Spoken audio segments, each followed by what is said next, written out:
Live with CDP Sports Talk, a weekly sports and entertainment podcast sponsored by Barry Cullen Chevrolet.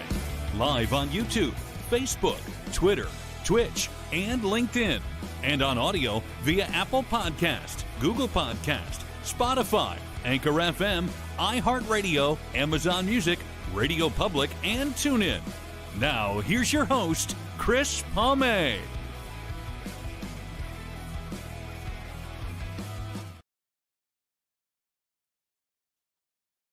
Good afternoon, everybody. Welcome to Season 10. That's right, Season 10, Episode 1,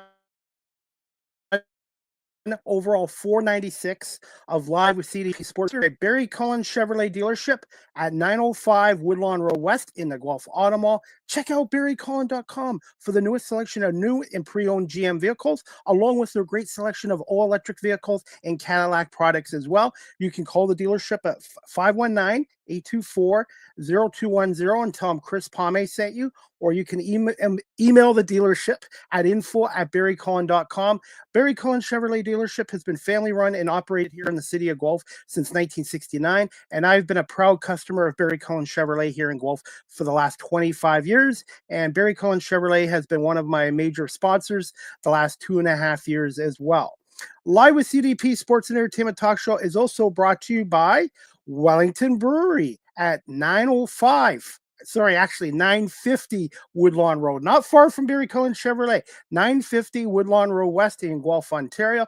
Check out their website, wellingtonbrewery.ca.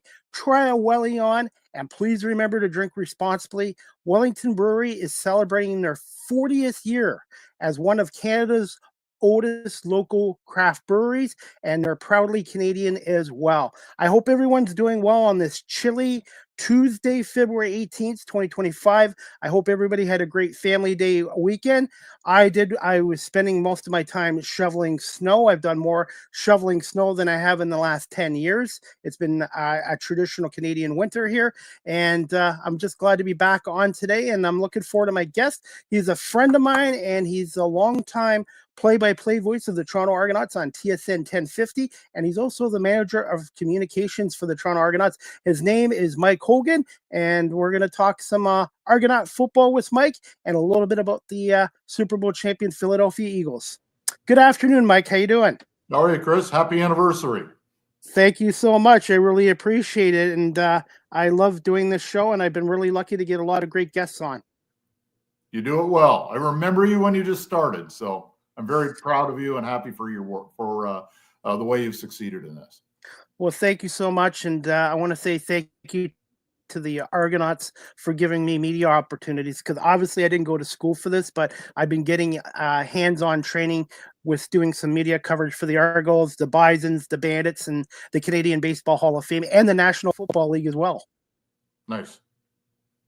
And by the way, I'm kicking myself. Last year when I was at the NFL draft in Detroit, I met Jaden Daniels, and I forgot to get a selfie with him. And I ran into one of the Eagles' fine cornerbacks, Quinyon Mitchell, who was drafted out of Toledo, and that worked out really well for the Birds.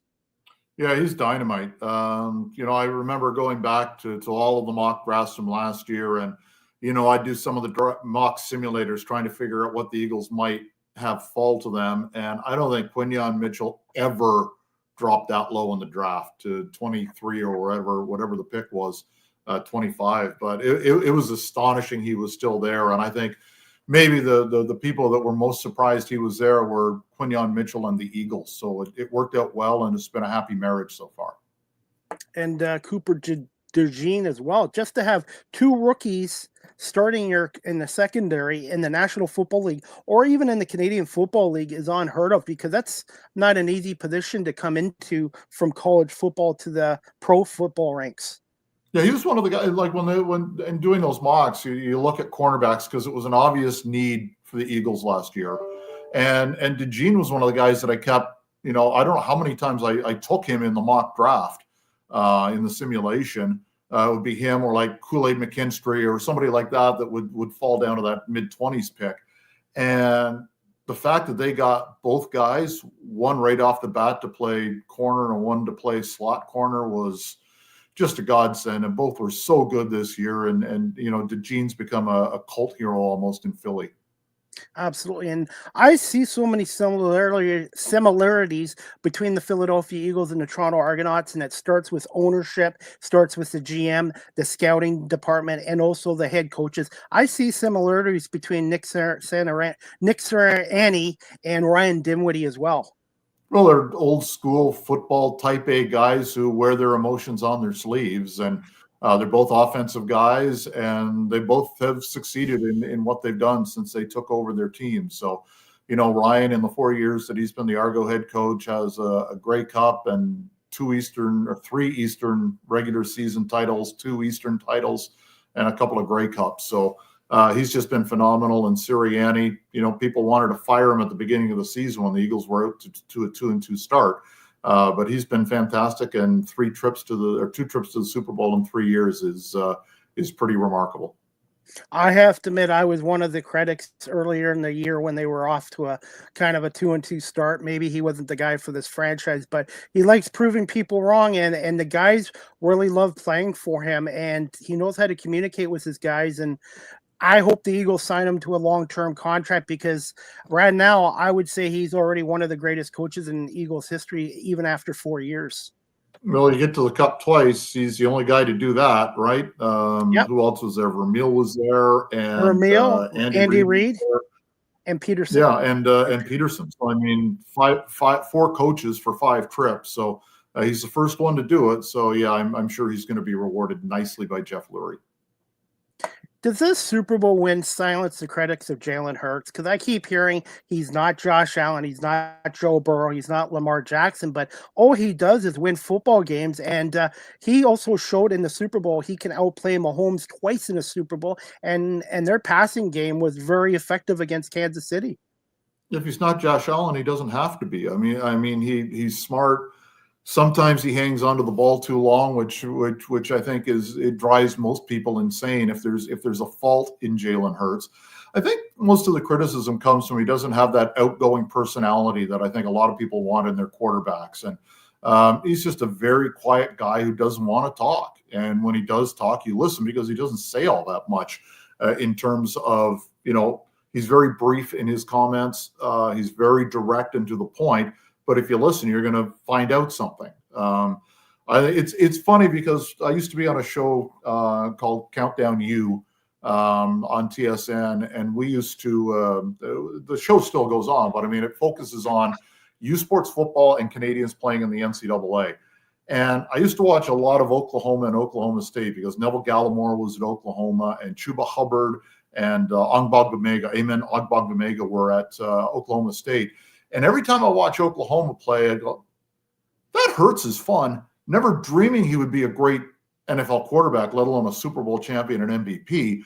I just thought he was a fun guy to watch after his stint, or whatever you want to call it, at Alabama.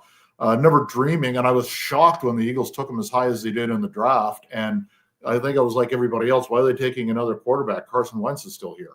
And I think we found out why. And he's grown into the leadership role. The guys respect him like crazy. And I was thrilled that he played as well as he did in the Super Bowl. And maybe, just maybe, that'll silence, at least temporarily, the critics that he has. To me, Jalen Hurts' biggest strength as a quarterback is his confidence, but he's calm. He doesn't seem to get rattled or panic. And this year, he only threw I think for the entire year, 5 interceptions, 6 interceptions. So he's really improved on his not turning the ball over. And other than the one fumble, I think with it, the one interception against Kansas City, that was his only turnover in the playoffs, was the one pick to Brian Cook of the Chiefs in Super Bowl 59. Yeah, and I apologize for my dog Jack going nuts. Whenever there's a camera on or I'm doing an interview on the phone, Jack wants his time. So Jack, maybe that'll do it. But he's a camera hog. Yeah, and you talk about Hurts's personality, and if you want to make another Argo comparison, he's Ricky Ray, right? I mean, when you watch Ricky Ray play, when you watch Jalen Hurts play, and I don't mean in style because they're totally different style quarterbacks, but both are quiet leaders. And if you watched a game and just watched their body language, you wouldn't know if they were up by 5 touchdowns or down by 5 touchdowns. They have that calm demeanor. It's like, okay, that series is over. What's next? And that's another similarity. And, I don't know why people don't like that, or people, they're just haters on Twitter. And the last thing that most people want to say on Twitter is, I was wrong. So they continue to push the narrative forward, waiting for any hole to open. So that's just social media. Why can't we just enjoy these guys for who they are? Like, enough with the GOAT talk, just enjoy them, how great they are and how special they are. It's just these comparisons are ridiculous. And Jalen Hurts is really nothing to prove to anyone. And Mike, I wanted to ask you this too before you enter the Argos. How good a general manager and a talent evaluator is Howie Roseman? And all the time you've been an Eagles fan and covering pro football. I think you can very easily make the argument that this year was the greatest season a general manager has had in any sport, let alone the NFL, let alone the CFL, let alone football, whatever, let alone the Eagles. Everything he touched turned to gold. The draft, trading up in the draft, having the guys fall to him that did. The guys that he picked up in later rounds that made contributions like Hunt and Shipley and guys like that. Signing Saquon Barkley. And adding in guys like Zach Bond and, a guy who was an afterthought in New Orleans comes to Philadelphia and becomes one of the 5 finalists for most outstanding defensive player. Nobody saw that coming. Hiring Vic Fangio. Hiring Kellen Moore, everything that he touched or had his hands on turned into gold this year. And in terms of not everything, they made one signing from the Jets at defensive end that didn't quite work out. But his batting average this year was just stupidly good. Do you feel this team with their core will have a good chance of running back and getting back to another Super Bowl next year compared to the 17 team? No question. The offense is back, right? Mekhi Becton at left guard or right guard is the only free agent on offense that is a difference maker. Kenneth Gainwell is a free agent as well, but the core is back.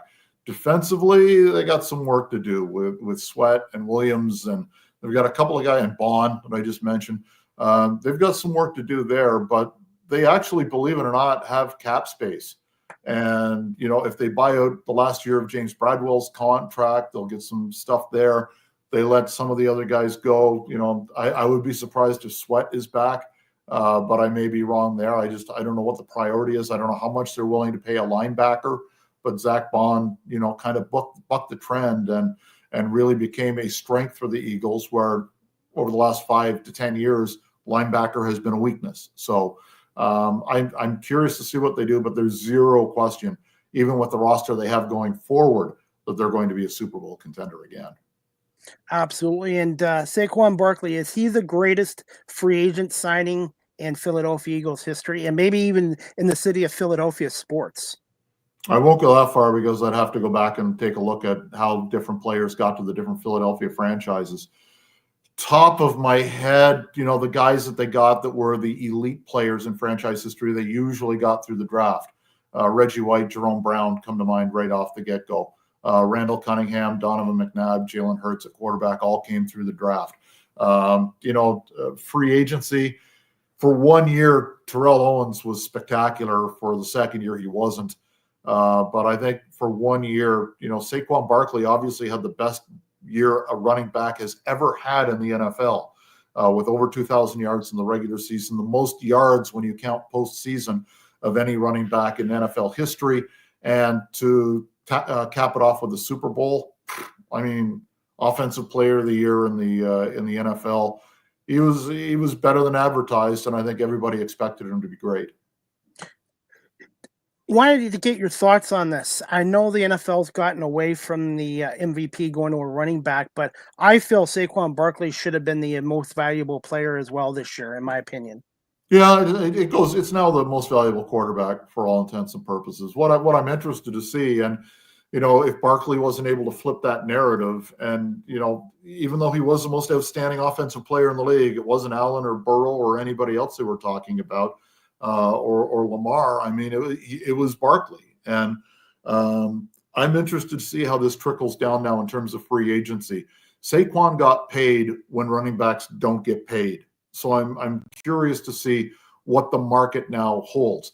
There's not another Saquon Barkley out there this year in free agency, but I'm pretty sure teams are now going to be, when they get an opportunity to pay an elite running back, should one come on the market, they're going to start getting paid a little bit more, as opposed to the trend we've seen over the last 20 years.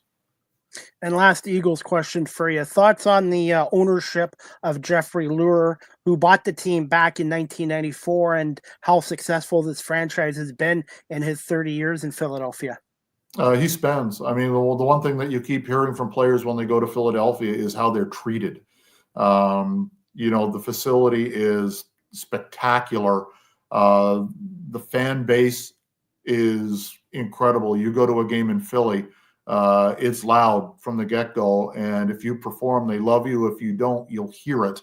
But the fans, and the entire situation and the way that Lurie has cultivated the culture in that team is probably the envy of 31 other teams. Absolutely.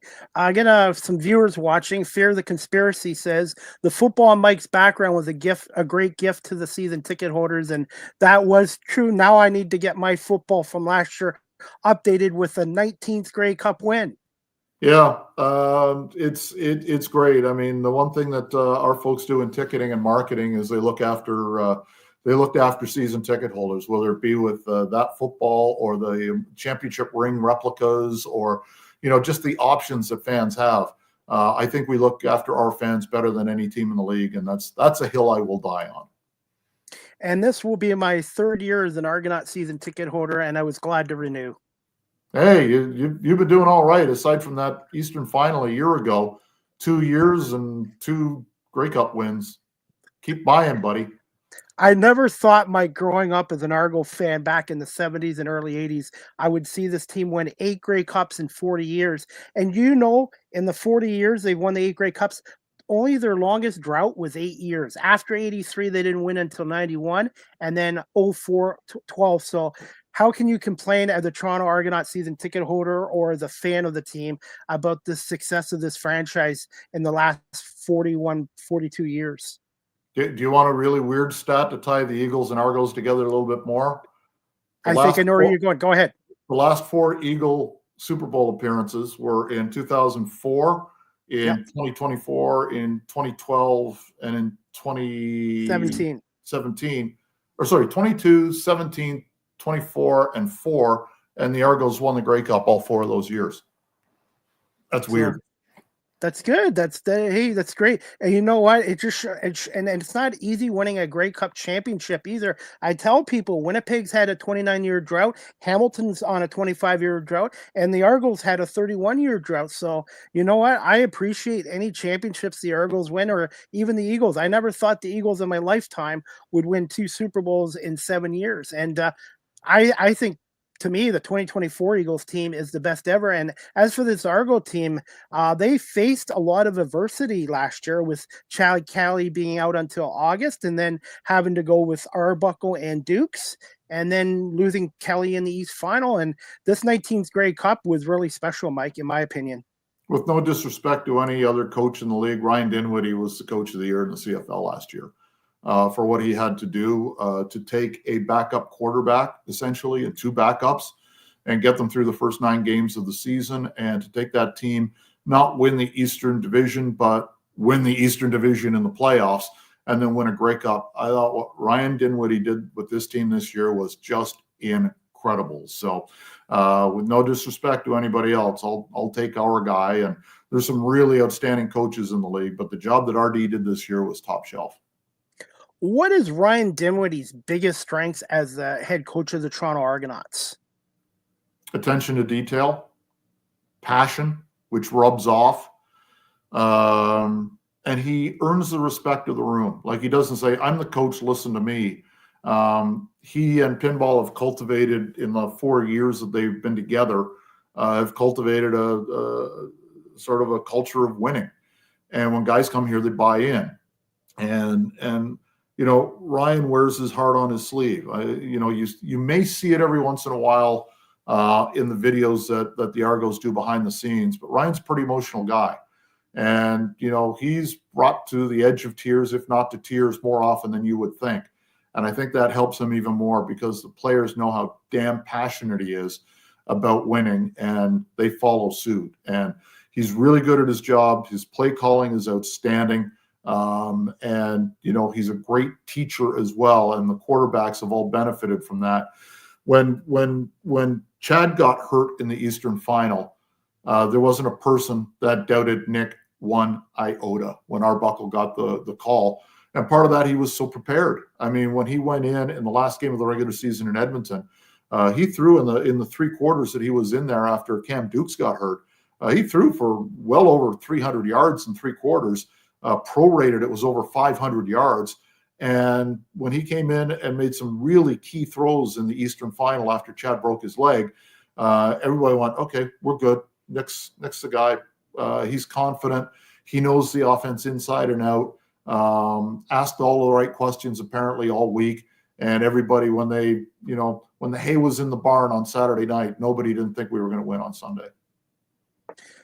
To me, Nick Arbuckle reminds me a little bit about the guy in Philadelphia who helped the Eagles win a Super Bowl in 2017 when Carson Wentz went down, Nick Foles. Yeah, different styles, but Nick Foles went nuts in the Super Bowl and the time leading up. Carson Wentz was probably going to be the MVP of the league, but then he hurt his leg. He was gone for the year. Foles went in the storybook ending and outscoring Tom Brady in the Super Bowl as the teams both put up 30 plus. And Arbuckle wasn't that spectacular in the Grey Cup, but he didn't have to be. The defense did great. The special teams did great. And Nick hit guys when they needed to extend drives, get them down into scoring range. They capitalized with the Carey touchdown at the end and with the Mittal touchdown to start midway through roughly the third quarter. It was just a dream for Arbuckle, and everybody was thrilled because he was just the guy, and he was the perfect guy for the perfect time. I have another viewer. His name's Chris Bird. He's a Toronto Argonauts fan and season ticket holder. He wants to ask you, Mike, any new initiatives for new and existing fans in 2025? There will be some. I know I was in a meeting today, and they were discussing what to do in terms of gifts. So that's still being discussed, but there will be a gift to season ticket holders.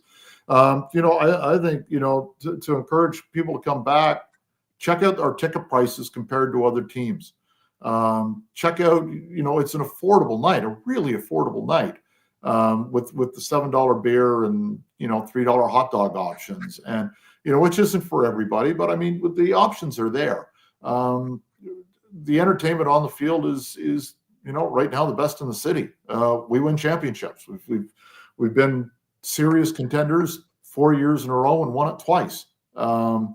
It's just a really good era of football. I think our in-game presentation has gotten better and better and better. So those who go to the games feel like a family, like they go to the tailgate, they go to the shipyard, they know each other, they know the people who sit in their season ticket areas, and it becomes a family. So the players respond to how damn loud the fans get. So there will be some initiatives. I know the refer a friend, so to speak. If you bring somebody else in to become a season ticket holder, you're gonna benefit from that in terms of food and beverage. So we have great packages already, and I'm sure that there are in the works right now as a way to make it even better. And I think too, if you're a new season ticket holder, I believe you get a commemorative football too with all the Argos Grey Cups on it. I know that they put those out, the sort of not this one, but the updated one, and trying to get people who haven't renewed yet to come back. There was a thank you note attached, and it was, hey, would really love to have you back. There's a renewal target, and it's very high, and they're that close to achieving it. So yeah, we're going in the right direction. Slowly but slowly, we're getting there. And I think you saw it even from the first half of the season to the last half of the season. I think the announced numbers last year for the first 5 games were like 12,600 a game. And then it was over 18,000 in the second half of the season, including the playoff games. So there's a light switch that's clicking in Toronto. And I think more and more people are finding out about Argos football and having fun once they get down there. I was going to ask you this later, Mike, but thoughts on the 2025 Argonauts schedule and specifically the home schedule at BMO Field this summer? I love Saturday games. I love Friday night games. And that's all we got. We didn't get stuck with Sunday games or Thursday games or, it's fantastic. The Monday game we have is a Labor Day Classic in Hamilton. So, yeah, I think this is the best schedule the Argos may have ever had since I moved to Toronto, because you don't have those games that are late on Sunday night for TV. It's fantastic. And I know fans wanted Saturday games. So I think 6 of the 9 are on Saturday and the other 3 are Friday nights. So that's fantastic. We've really done a good job getting our fan base younger. If you go to a game this year, or have you gone to a game last year, and you look around in the stands, you'll see that the average age of an Argo fan has decreased. Where, the diehards who've been going like you and me since the 70s and 80s, we're still going, but now you're seeing the 20-somethings go and the teens. And our group sales have really, group sales team has really focused on minor football, high school football, flag football, touch football, all of that stuff. And we're getting people who have an interest in the sport already because they play it, interested in our brand of football, 3-down football. In an era where people are feeling very pro-Canadian because of what's happening in the political world, what's more Canadian than 3-down football? You can't play it anywhere else. I mean, the 2 most Canadian sports, because you can only play it in Canada, are 3-down football and 5-pin bowling. So, come on out, and we invite you to come and wave the flag and celebrate your Canadianness, if that's a word. And you know how much I love coming down there. And BMO Field is a beautiful location. And I always take the GO train in from Burlington, and it's stress-free. And Mike, as much as I love doing media, I like doing the season ticket holder thing too, because it is a lot of fun and you get to know people. And as much as I love the NFL, and I'm sure you feel the same way too, I find the CFL environment is more family, more of a family environment than in the NFL environments. I think the best example of that certainly is Grey Cup. If I've been to Grey Cups, I've been to Super Bowl, and the difference between the Grey Cup and the Super Bowl is everything essentially is accessible to fans in Canada, and in the NFL, good luck getting a ticket to anything. Ridiculously priced. Just not available because most of the corporate sponsors are getting stuff and the leftovers are going to the media. So you can go and you can, go to Spirit of Edmonton in a Grey Cup week, or come to the room that's shared by the Argos and Ticats and Red Blacks, and you'll end up drinking with a player or a former player, or being able to sit down and talk with them. And, it's just more fan friendly than the NFL. And as you can tell by the first part of our conversation, I love the NFL, but I just find that you're right. The CFL is a more fan-friendly brand on and off the field. I think the CFL game is much more fun live than the NFL game. The NFL presents TV spectacularly well, but go to a game, I think CFL product's a lot more fun live. My co-host Nick Small on the Argo Bounce Live audio show. We're coming back for a 3rd year doing the Argos on a weekly basis with Nick. And Nick had 2 quick questions for you, Mike. He wanted me to ask you, what did you and the team do with the Grey Cups, the Grey Cup after beating Winnipeg? And there was another question he wanted me to ask you. Oh, I remember now. What are your thoughts on the London, Ontario border quarterback, Taylor? I can't remember his last name, but he's going to be at the NFL Combine, I believe. Yeah, he went to the Senior Bowl. We'll start with that one first. Taylor Elgersma, for those who don't know, is a quarterback at Laurier. He won the Heck Crichton this year as the top youth sports player in the country. He's already been to 3 CFL camps as part of the youth sports exchange program with the CFL. It's an internship for starting quarterbacks to go to a CFL training camp sit in on film, go and do reps with pro quarterbacks to improve that position in Canada. Because how long have we talked about, the dearth of quarterbacks in this country who are able to play in the CFL? Well, Taylor spent 2 years with us, and then it was like, just go to Hamilton's camp just so you can learn something different. After listening to Dinwiddie up here and Mike Miller for a couple of years, and interning with McLeod for a year and then Chad for a year, and now going to Hamilton and then learning from Scott Milanovich and Bo Levi Mitchell. I mean, for a kid in his position, that's gold, right? So now he goes to the Senior Bowl, plays well, makes the best throw of anybody, and then some of these guys are going to be first-round picks in the NFL. Now there's really good discussion about him being kind of like a Quantez Stiggers, of being a draft pick, of being that sort of hot commodity in the States that people are kind of afraid to miss out on, but they want to get him into a camp. So I'm really interested to see if and when he gets drafted in the NFL. But boy, he's got all of the tools. He's like 6'6", gun for an arm, good touch. I can't wait to see him not only make it in the NFL if that's his desire, but thrive, because he will only be an inspiration, same as Curtis Rourke and Nathan Rourke, for those quarterbacks who are young right now wanting to play professional football. And Trey Ford, don't let me miss Trey. Mike, in all the time you've been following college football here, the OUAA, how much has the talent level and skills have increased over the decades? The depth is better. The top-end talent is better. This despite stuff happening that when I started covering youth sports in the 80s, it was unheard of a player to go to the States and play NCAA football. It happened a little bit in basketball, certainly more than it did in football. And now dozens and dozens of players every year are stateside and going to the NFL and being that inspiration for the next level, to go to the NFL, to go to the CFL, to show that if you're a great athlete, you don't have to play hockey in this country. Look at the depth of talent in the NBA right now. Maybe the best player in the league is from Hamilton. Who knew that was a thing? I think it's fantastic where kids have options now, and the fact that the NFL and CFL are viable options for kids who want to continue their football career, I think is fantastic. And youth sports and NCAA have both been major contributors.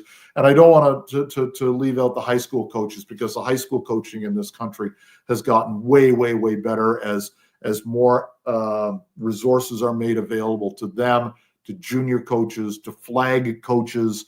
It's just more kids are playing football, and it's proving that the more football reps you can get at an early age, the better chance you have of being a pro athlete. Absolutely. And Nick wanted to ask you this too, Mike. What did you and the team do with the Grey Cup for the celebration? It got loud and very wet in the locker room afterwards. Ran out of beer and champagne, put it that way. So somebody made a mistake. But after that, everybody brought friends and family back to the hotel room where we were staying. The ballroom had been laid out. It was fantastic. Everybody was exhausted. Players were exhausted who went back. Others went out and kind of did the town up. But we all went back, and it was a chance to bring our family back and have a drink, or more than a drink. And the food was made available. It was a great spread. And we just sat and talked and hugged and said, I love you, and just enjoyed the time. We were too tired to really go nuts. Because everybody put every ounce of energy into that week and into that game. And Chris Milanovich, my partner in communications, we had a meeting this year. Our first full meeting came in the new year after we won. And Pinball Clemens went around the room and he asked everybody what their favorite moment was. And Milanovich said exactly what I wanted to say. He said it wasn't so much, a thrill of winning this year compared to 2 years ago. It was more relief, because it was a long year on several counts, and we were so geared up for that game. Winning it was just, okay, now what do we do? Let's go back to the hotel, have a drink, celebrate the night, and get ready to go back to Toronto and have the party in Maple Leaf Square. But it was a relief. This team was so businesslike this year. It was incredible. And I don't think there's a person in the room that didn't doubt that we were going to win the Grey Cup. Didn't doubt at all, under any circumstance, from day one. Okay, we'll see what happens with Chad. He's going to come back. We'll take the next step then. Okay, Chad's out, Nick's in. We didn't win the East. We have to beat Ottawa at home. We'll do that. We got to go into Montreal. It'll be tough. We're fine. And then even with Chad out, Nick's there. We're ready. We're going to do this. It's not if we're going to win. It's how we're going to win. And that's what happened. It played out the way everybody expected. And I don't mean that to sound cocky or arrogant. It was just that's the way everybody approached every day. And maybe that's what Ryan Dinwiddie and Pinball Clemens have instilled in everybody. Just that, okay, if we do our jobs, we have some very good people doing what we do. Our coaching staff, our players, our support staff, our football operations staff, everybody's really good at what we do. And if we all do what we're supposed to do, help out anybody in any way that they're asked, we're going to win this damn thing this year. And that's our attitude going forward into this year too. Was there one specific game this season, Mike, as the play-by-play announcer and obviously the manager of communications, that you said, you know what, I think this team can get back to a Grey Cup and win it? If there was like one turning point, one game that kind of like, yeah, we're going to do it. The game in BC. Chad had come out and thrown for a bunch of yards, threw a bunch of picks in the game in Ottawa, and BC was battling for first place in the West. And Stanback had come off two great games where he was up. I think he was up around 200 to 300 yards for the two games rushing. BC has always been a death trap for the teams from the East with the time change. This was a night game, not a 4:00 in the afternoon game Eastern, so that made it even more difficult. And the Argos went in there, and I think they had 6 sacks and knocked Nathan Rourke out of the game, not physically, but just they needed to change. They knocked him out of the game, and they made the quarterback change to Vernon Adams at halftime, and he didn't do much better. So the fact that they went in there, did what they had to do offensively. Liram had a great game and had 5 or 6 field goals that game. That's okay. They're back. This team's really, really, really, really good and starting to peak at the right time. So if there was one game in the regular season, probably the game in BC. Hey, Mike, do you still have about 5 more minutes for a couple more questions? Yep, no problem. Okay, and Chris Bird, who's an Argo friend of mine, season ticket holder, has one more question for you. And Chris wants to know, local media has not been great in covering the Argos, but podcasters and people like Chris, myself, have picked up the slack. What directions are the Argos taking to improve the awareness of the best pro sports team in Toronto? Well, we're doing it via social media first and foremost. We had, I don't know if they want me sharing these numbers or not, but I'm proud of them and our social media heads. In 2023, I think we had 20 million social media hits. Wow. In 2024, we had 95 million social media hits. That's the way of the present. It's not the way of the future. That's the way that you're going to get the word out. We had such a great interest in our team from training camp on in Guelph, where, and this is Aiden Miller, I want to call him that, our social media manager. He came up with a couple of ideas that really took off. And the one that really seemed to resonate, not only across the country, but internationally, was when he put a bag of milk, I think it was chocolate milk. I remember. And a milk container, plastic milk container, and a pair of scissors on the table and said to the Americans, figure it out. And that thing went crazy.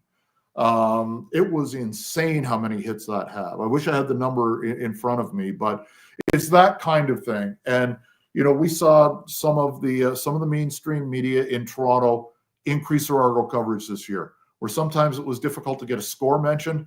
Now that we're getting interviews, now we're getting pregame and postgame stuff. Now we're getting highlights on local television. The interest is there, and I think winning the Grey Cup helps. Sure as hell doesn't hurt. We want to pick it up. You're right. The podcast Slack. We, in fact, as we record this on Tuesday, we have an upcoming social media meeting where we're going to get together and plot out what we want to do this year. not only with Aiden, but with Sean Bowen and myself and the written stuff and all of that. We want to get the ducks in a row early. I'd love to do another podcast, although with you, Chris, and with Ben Grant and the Argo fans, is there room for another one? We'll find out. Maybe I can provide something different. But I'd love to do another one of those. And I think it gives fans options, especially when they're in their car and they want to download something in Toronto traffic. They can listen to you one day, and then they can listen to Ben and Yes. JB another day, and then Argo fans another day, and me and whomever. Maybe I try to get Bonesy to do it. Maybe it's somebody else. Maybe it's me and a player every week. We're going to discuss that. But would I like to get back and doing another podcast like I did with Nate and Jeff Johnson? Yeah, absolutely. I'd like to get Chris Belinovich on the show too, but I don't think he's an on-camera guy. Are you kidding? He loves the spotlight. Look at him. All he does, he works out 23 hours a day. He's too good looking for this show. But yeah, I'm gonna actually, when we finish this, I'm gonna text him and say, you've been called out, buddy. People want to know what it is you do for a living, because I don't. So let's get him on the show and get to the bottom of this.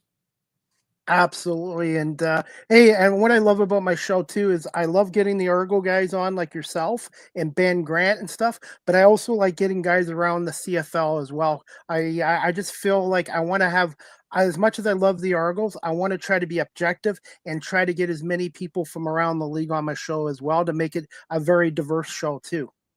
And don't forget, you don't have to go mainstream media. I mean, some of the podcasts across the league are really good. Yes. I'm sure there's not a play-by-play guy on TSN or on radio that wouldn't do your show. Ask them. The Argos are playing Calgary. Hey, Mark Steven, you want to come on the show? Do it in a heartbeat. We all love doing it. We all love talking about the league because we love it so damn much.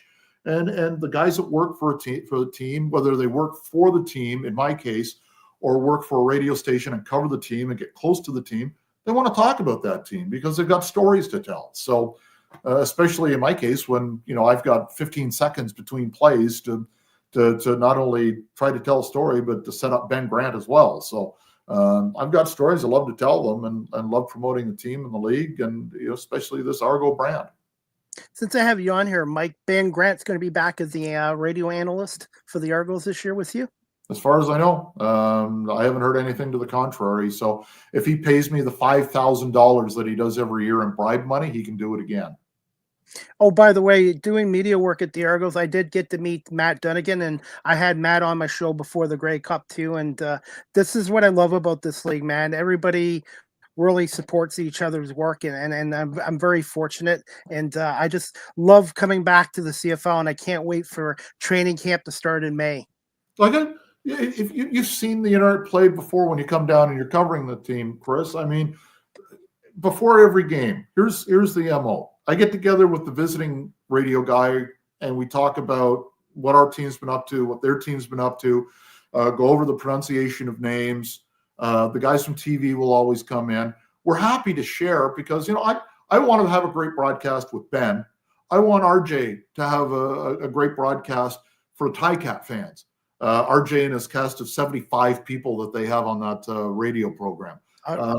Same thing with the guys, with Derek Taylor in Winnipeg and, everybody across the league. I want them to be great. They'll come on my show or we'll go on theirs. Like we're just happy to share. Like we want the brand to do great. And I mean, brand CFL and a rising tide floats all ships. And we want the ships in all nine ports, so to speak, to be at high tide. I'm hoping this year I can finally cover a Grey Cup in Winnipeg, and I'm looking forward to it. And Mike, I wanted to ask you this too: if the Argos can pull off another Grey Cup win in 2025, and let's say they do, and that's 3 and 4 years, is that a dynasty? Because everybody uses the word dynasty so often nowadays, but to me, I think it's winning 3 or more in a short period of time. To me, there's been one dynasty in my lifetime, and it's Edmonton. 5 in a row. Is it 3 in a row? I don't know what the standard is anymore. People throw around the dynasty word too much, in my opinion, which kind of cheapens the meaning of the word to begin with. Were the Argos a dynasty when they won 3 in a row in the 40s? I don't know, because the regular seasons weren't that great. It was a team that got hot at the right time, 3 and 5 years or whatever it was in the 30s. Is that a dynasty? I don't know. The best team over a prolonged period of since the Edmonton dynasty, you look at Calgary with several different quarterbacks, whether it be Flutie or Garcia or Henry or Dickinson or Bowe. I mean, they played very great football for a long time. And then the Montreal era with Pop and Trestman and Anthony Calvillo and Cahoon and all of those guys, Pringle. Those are the best teams. We're starting to get there. Are we there yet? I don't think so. Would I like to be mentioned in the same breath as those teams? Yeah. Did Winnipeg, with no disrespect to them, but I think you have to win more than 2. What they did, because you don't look at the Buffalo Bills were a great team. Yes. With Jim Kelly. They were a great team, but they didn't win. They didn't win multiple Grey Cup or Super Bowls. They didn't win 3 or 4. They weren't the Steelers of the 70s. They weren't the Packers of the 60s. Has the NFL had a dynasty? Kansas City's come close, but I don't know. Did Winnipeg come close? Yeah. If they had won 1 or 2 more of those Grey Cup games, yeah, absolutely. If they won all of them, then yeah. What do we have to do to be mentioned in the same breath? I don't know, but I know that Winnipeg, if they want to talk about a dynasty, and I don't mean this disrespectfully, but we've won 3 in 7 years now, 7 Grey Cups. We've won 3 of the last 7. They won 3 of 29. So, or whatever it is, 30, 35, whatever. 35, yeah, 3 of 35. So, I don't know. I think we're in rarefied air right now, and if we were fortunate enough to win or get to another Grey Cup, I think we start getting mentioned with those great teams. But are we that Calgary run yet? No. Are we the Montreal run yet? No. Are we the Winnipeg run yet? No. But we're getting there. Absolutely. And Mike, I just wanted quick thoughts. I know the Argos last year got hit hard with free agency and again this year, but for the fans that are kind of worried about their free agency losses, just thoughts on some of the new additions to this team. Yeah, there's been a major panic in Argo land. Let's start on the offense. Quarterbacks are back, all 3 of them, and we brought in another developmental quarterbacks. Running back room, Dan Adebaboye's gone, but Kevin Brown's in. We did lose Mackay Polk for now. We're all hoping for Mackay that he stays in the NFL. If he doesn't, we'd welcome him back with open arms. But we brought in new receivers. Jake Herslow came in. He played 3 games last year, had 2 touchdowns, including 1 in a playoff game. I'm curious to see what he can do should he win the job in camp. But Coates's back. Daniels is back. Unger is back. Brissett's back. Mattel's back. We signed Mayala. The offensive line, aside from right tackle, is back because when Cage was moved out of the lineup, Ryan Hunter moved outside, but we've got Sage Dockstader in,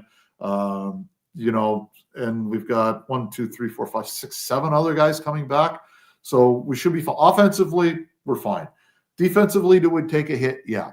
Do we have the best? If you count Sam as a linebacker, I think we've got the best 1, 2, 3 punch in the league with McManus and Judge and Quincy Moget, who was hurt last year. He was our starter before that. We've got the starting cornerbacks back, McFadden. We got Franklin in. Blackburn is back. We brought in Bratton from Edmonton. There's another job. Who's going to win that? Milton's back from the Grey Cup run. He was fantastic last year. I think he forced 3 fumbles in the postseason last year. Defensive line is in flux, though, right? So we lost guys for obvious reasons. There were teams out there that spent a hell of a lot of money, and Ceresna wanted to go back to Edmonton, where his wife is, and where Demetrius Maxey, his mentor, is back as the defensive line coach. So I don't think there was anything we could do to bring Ceresna back. Robbie Smith got paid, right? So good for him. But we have Parrish coming back. We have Williams coming back. We brought in Brian Cox Jr. We brought in Anthony Lanier II. We've got that sort of second-tier rotational group coming back with Hansen, with Hergut, and we've got a bunch of guys coming in. We need 3 of those guys to be able to play in the rotation, and we'll be fine. and maybe even 2. So we'll find out what's there. There's a lot of experience coming in from the NFL, from college football, from the USFL, from the CFL. Let it play out. Don't forget, fans wanted to cut Benji Franklin 2 weeks into the season last year. And he turned out being maybe the superstar of anyone in the postseason for the Argos last year. So a little bit of patience. The season isn't won in June or July. Let the guys figure out who's going to play. But with this coaching staff, we'll be fine. How important is it bringing back Wynton McManus, kind of the captain of this defense? And what is Cameron Judge's biggest strengths that he's going to bring to this Argos defense as a linebacker? I think with Wynn first, Wynn is the guy. We've got guys who can assume leadership roles, and maybe Tavares Daniels is that guy on the offense. But Wynn is the guy. I mean, he's so damn good on the field. He's also that inspirational guy. The guy doesn't shut up. And I mean that in the best possible way. He's always trying to fire up his teammates. So if you're in the middle of a game in August and it's you're tired and you're getting into the dog days, Wynn's going to be on your rear end in practice and in the game. He's just that constant ball of energy. He's also a savant. I mean, if you go to training camp this year and you watch him on the sideline, or you can do it at practice as well, when he's out taking a break, he's coaching from the sideline. He's yelling at guys, "What do you see? What do you see?" Like he's trying to get guys to think. And he's that guy. He's our leader. He's our spiritual leader. He's our guy. Cam Judge is dynamite. Not only does he bring a wealth of talent. I mean, he was Calgary's outstanding defensive player last year. I think he was their outstanding Canadian all 3 years after he went back. He's also got a score to settle because he didn't play like Cam Judge could when he was here 3 years ago. He was injured. He never really bounced back. And he didn't play like Cam Judge was expecting to play here, I don't think, or the way that fans were expecting him to play here. So he's got a burr on his saddle to show to Argo fans what he's all about. And he's an exceptionally talented player. And, with the trade of Varga, we got a guy who can give him a spell. Like Varga can go in there. If you want to move Wynn back outside and put Kassar in there. I mean, there are so many guys. D'Angelo played so well last year when he was in. He can play the middle. He can play Will. I mean, it's just a depth and just incredible depth and talented depth at the linebacker position. How does the coaching staff look like? Is it most of the guys back from last year? Coaching? Yeah, we'll have an announcement coming up soon. I think there's a couple of minor details to be worked out with contracts, but guys are in place, ready to go. It's a really good, experienced, veteran, likable, talented staff that's ready to fire it up and go back and repeat. Finally, Mike, how can the audience who are interested in 2025 Argonauts season tickets contact the team? And again, why should fans come out back to BMO Field this summer? Okay, the easiest part is to go to argonauts.ca. You want to watch the Argonauts, you go to their website, argonauts.ca. And in the upper left corner, you'll see this thing that says tickets. Click. And then when you go to tickets, I think it's the upper left corner again, season tickets 2025. Click, and you can pick your seat. And if you want to do it that way, that's fine. If you want to talk to an Argo rep, reach out to them. Somebody will pick up the phone, or reach out to me. Send me a direct message. I'll set you up with a ticket rep, and they can talk you through it. If your computer skills aren't where you wish they were, I'm at Twitter or Blue Sky, or just get me there at Mike Hogan Argos. Very easy to find. And I promise you, I will get back to you and set you up that way. And why should people go? Because it's fun. It's affordable. You're supporting a Canadian product. You'll get to know some fantastic people. You'll be able to follow a bunch of team players who are very accessible, who want to talk to you after the game, who want to shake your hand and thank you for coming out. And you're going to become a part of a community that's very, very, very passionate about this football team and has a blast in the process. And might win another Grey Cup. Just saying. By the way, I guess training camp too. What are your thoughts on coming back to golf? I believe for the fourth straight year. Guelph is fantastic. I mean, they set the bar high. Schools like Queens are now catching up with the infrastructure that they've done. And, I don't think it's a coincidence that Stu Lang has a connection to both programs. And he's been like an unbelievable benefactor to both programs. But, the meeting rooms are outstanding. The weight room and the facilities at Guelph are absolutely top notch. The facilities, the residences are right there. Like you don't have to go anywhere. The food is great. You can walk from the farthest residence to where the players stay on campus to the farthest place you have to walk, which is the hall where you have food, breakfast, lunch, and dinner. And it's a 5-minute walk. I mean, everything is so central, and the stadium is right smack dab in the middle of everything. It's a godsend, and it's close enough for Argo fans, especially those in the north and west ends of the city. For me in Whitby, it's a little tough, but to drive across town. But for people in the west end and for Argo fans in Guelph, in Kitchener-Waterloo, in Mississauga, it's easy to get to. Oakville, Burlington, those who have infiltrated Hamilton. Come on up. Our practices and during training camp are all open. We basically go from 9 o'clock till noon to 1 o'clock every day. Come on up and share in the fun. Take a look at what your 2025 Argos are going to look like. And hopefully Chad Kelly will be ready for training camp, hopefully, preseason. Yeah, everything we've heard indicates that he's going to be ready for training camp, which is good news. I haven't heard an update in a few weeks, but as of 2 or 3, 4 weeks ago, everything seemed ready to go.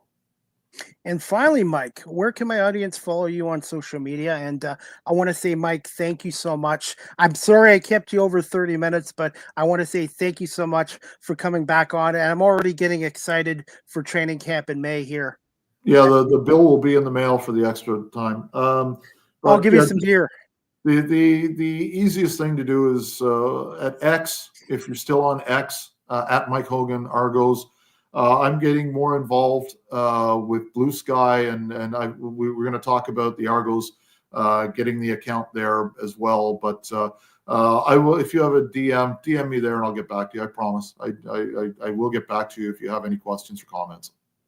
Any chance you'll go on TikTok as well at some point? I don't know. I'm on IG as well. I don't use it as much as I should, but I know the Argos TikTok following is immense. So if you want to find out a lot about TikTok, we did exceptionally well with TikTok this year. I don't know if that's our number. I think it's our number one media outlet now, which shows we are skewing younger, which is great. That's the direction we want to go. All right. Well, Mike, I want to say thank you so much again for coming on here today. And it's just great to talk to you about the Super Bowl champion Eagles, Grey Cup champion Toronto Argonauts, and really looking forward to the Canadian Football League coming back. And Mike, look forward to seeing you at the training camp at the University of Guelph in just 8 weeks time now, maybe 9 weeks. For the extra time, I will expect some beer from Wellington, and I will expect a car from Cullen. Just saying.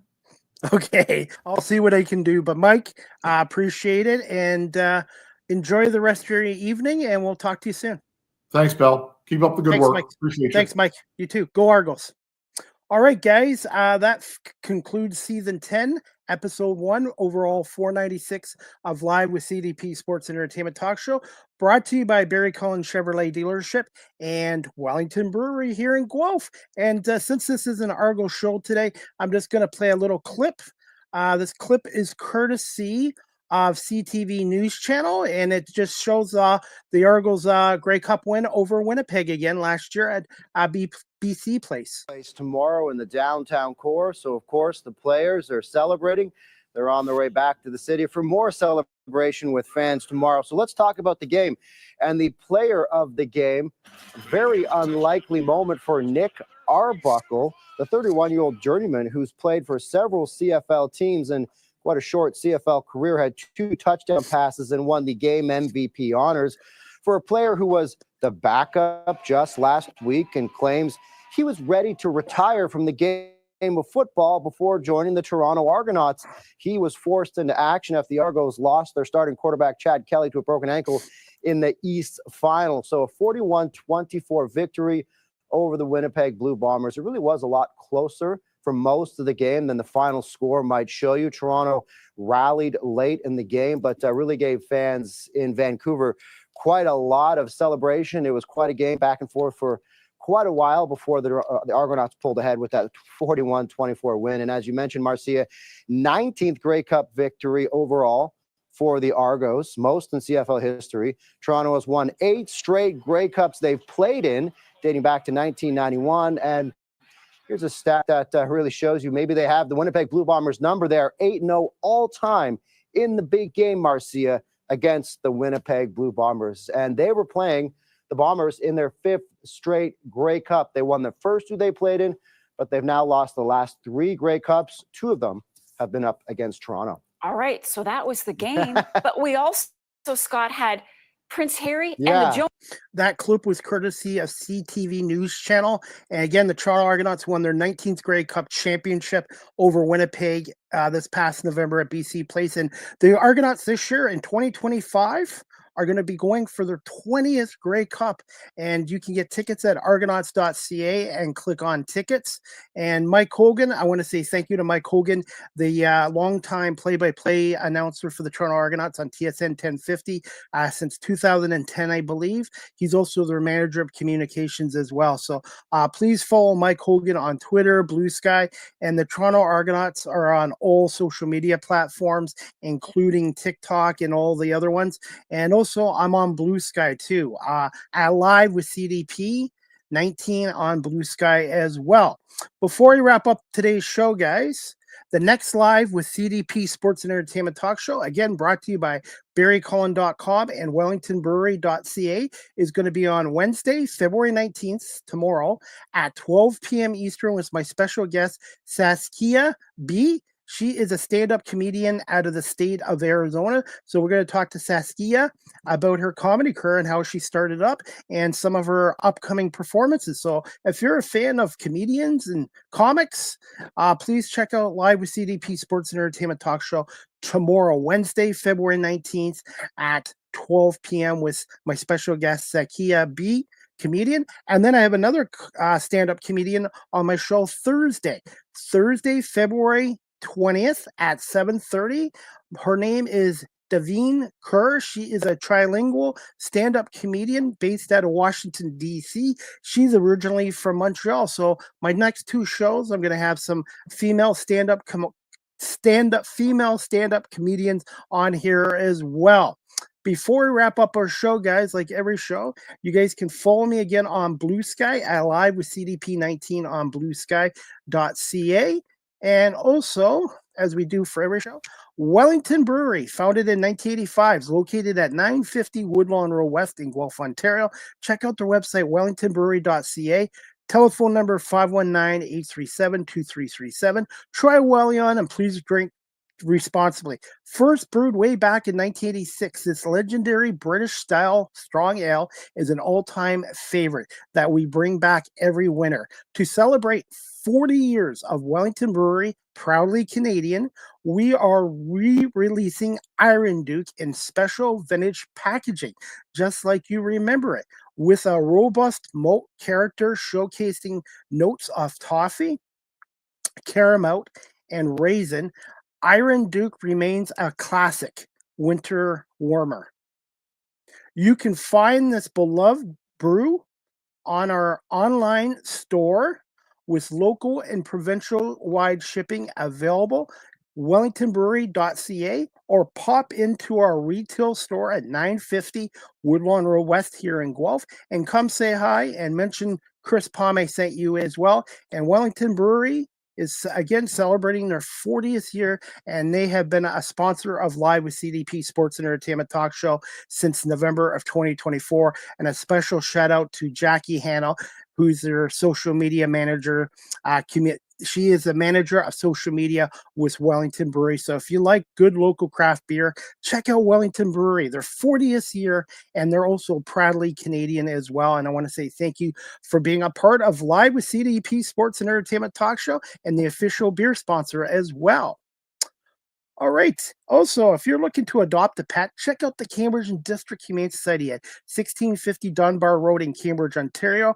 Telephone number 519-623-7722, extension 0, or visit their website, cambridgehumanesociety.org. All the animals that are up for adoption there, their profiles are on cambridgehumanesociety.org, and they're also still selling 2025 Cambridge District Humane Society calendars. You can purchase ones through their website for $10, and they're also doing a raffle draw, I believe now every 3 months or quarterly, and you can get tickets through their website and click on events as well. And if you're looking to volunteer at the Cambridge District Humane Society as a volunteer dog walker like I am, you can fill out a volunteer form through cambridgehumanesociety.org. And I've been with them now for 1 year, and they do a great job in getting our furry friends adopted into the forever homes and forever families as well. Live with CDP Sports and Entertainment Talk Show, again, is live streamed on these platforms: YouTube, Facebook, Twitter, Twitch, LinkedIn, and now available on Instagram. And please remember to hit follow as well. The one thing I forgot to ask Mike Hogan, I forgot to bring this up, but one of the Toronto Argonauts quarterbacks from their past, from 1966 to 1969 and 1972, Wally Gabler, passed away recently at the age of 80. So deepest sympathies and condolences to Wally Gabler's family and friends, and of course the Toronto Argonauts, who he was a big part of from 1966 to 1969 into 1972. All right, guys. Also, Live with CDP Sports and Entertainment Talk Show is also sponsored by Barry Cullen Chevrolet Dealership at 905 Woodlawn Road West in the Guelph Automall. Check out barrycullen.com for the newest selection of new and pre-owned GM vehicles, along with their great selection of all-electric vehicles and Cadillac products. And you can call the dealership at 519-824-0210. or email them at info@barrycullen.com. Speaking of Barry Cullen Chevrolet right now, it is winter time, and we are getting a ton of snow here in Southern Ontario. And at Barry Cullen Chevrolet right now, you can save the tax on winter tires now. A winter tire clearance is on at Barry Cullen Chevrolet until February 28th. You only have 10 days left. You can save 13% when you purchase 4 identical in-stock winter tires and ride out the rest of the winter season with a peace of mind. More details at barrycullen.com. You can also follow this content creator on TikTok at Live with CDP. I lost my other TikTok page, long story there. So if you're looking to find me, I am back on TikTok, a new account. You can type in at Live with CDP or Chris Palme. Just actually type in at Chris Palme or Live with CDP, and please remember to follow. I'm trying to get back to 1,000 followers so I can do lives again. Unfortunately, yeah, I lost my page. So I am back on TikTok. If you like to check out my content, I've got more coming on TikTok as well, and also Blue Sky as well. StreamYard is the official live stream provider of Live with CDP Sports and Entertainment Talk Show. If you're into webinars or podcasting, check out StreamYard.com, and they do have business plans as well. You can do StreamYard.com and contact the sales department as well. And I've been with StreamYard now for 4+ years. I highly recommend StreamYard for live streaming. Live with CDP Sports and Entertainment Talk Show, the audio versions on these platforms: iHeartRadio, Amazon Music, Spotify for podcasters, Apple Podcasts, Breaker, Pocket Casts, Spotify, Castbox, LinkedIn, Pandora, Tuned In, YouTube Music, and Good Pods. Please subscribe. Please follow me on these audio platforms as well. Finally, you guys can email the show, Live with CDP Sports and Entertainment Talk Show, at cpalme19@gmail.com. Any comments, questions, suggestions, feedback would be greatly appreciated. And I'm also on PayPal. If you guys would like to contribute to my radio and media work, I'm on PayPal, cpalme19@gmail.com on PayPal. And also, I am a part of the Cameo family. If you'd like a personalized video from yours truly, CDP, check out cameo.com and type in Chris Palme and book your Cameo today as well. And that is about it for season 10, episode 1 today. And I want to say thank you to my guest, Mike Hogan, the manager of communications for the 19-time Grey Cup champion Toronto Argonauts and the longtime radio play-by-play voice of the Toronto Argonauts on TSN 1050, along with color analyst Ben Grant. And the Argonauts will open up the regular season this year, Friday, June 6th at the Montreal Alouettes. And the Toronto Argonauts Grey Cup celebration and home opener will be on Saturday, June 14th at 4 p.m. against the Calgary Stampeders. And you can get tickets at argonauts.ca, and also check out the Canadian Football League website, cfl.ca, argonauts.ca. And the Argos will be back at the University of Guelph in May for training camp, and they will have one preseason game here at Alumni Stadium at University of Guelph, I believe Friday, May 30th at 7 o'clock, when the QEW rivals, the Hamilton Tiger Cats, take on the Boatmen here at the University of Guelph as well. Oh, one thing too before we wrap this show up, guys, at Wellington Brewery right now, check out their new beer. It's called West Coast IPA beer, and it is at Wellington Brewery. You can pop by the retail store again at 950 Woodlawn Road West here in Guelph, Ontario, or check out their website, wellingtonbrewery.ca. West Coast IPA for those people that like the stronger IPA type beers as well. And that is about it, guys. Again, I want to say thank you to Mike Hogan for coming on here today, and please follow him on Twitter, X, and he's on Blue Sky as well. And I want to say thank you to everyone watching this show today. Chris Bird, thank you for watching, for the great questions.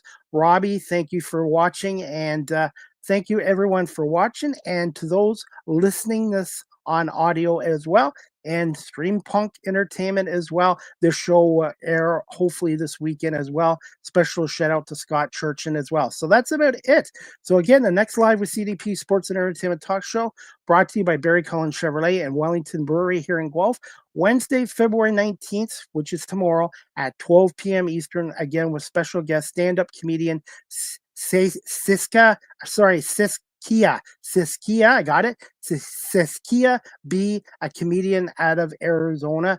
And then Thursday, February 20th, 7:30, Devine Kerr will be on as well. So the next two shows, we're going to be talking about stand-up comedy and the comedy industry as well. I hope everybody has a great night. Stay warm here in Southern Ontario or wherever you're watching from. And we'll see you back tomorrow for season 10, episode 2 of Live with CDP Sports and Entertainment Talk Show. Have a great afternoon, everybody.